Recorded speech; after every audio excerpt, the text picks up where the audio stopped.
Well, I actually never used the word atheist in The End of Faith, and I never thought to not use it. I simply didn't think of myself as an atheist. I didn't use the word. I mean, in the same way that I don't think of myself as a non-astrologer.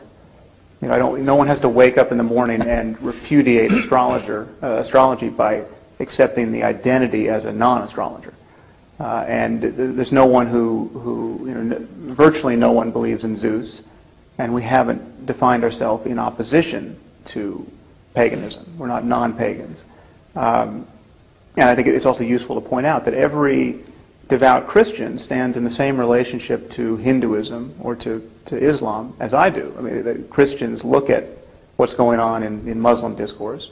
They look at the claim that the Quran is the perfect word of the Creator of the universe, and they are not persuaded.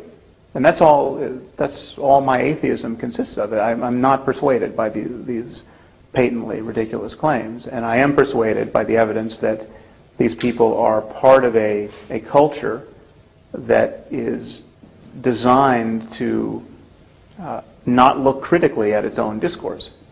And so Christians can see that of Islam. They can point out the errors of thinking there. They just don't point it out in Christianity. So from my point of view, I don't think, this is where I may differ from some of my colleagues, I don't think the word atheism ultimately is necessary or even useful, and I think it's actually, in the end, harmful, because the rejection of absurdity is much bigger than atheism. I mean, it is science. Reason is much bigger than atheism.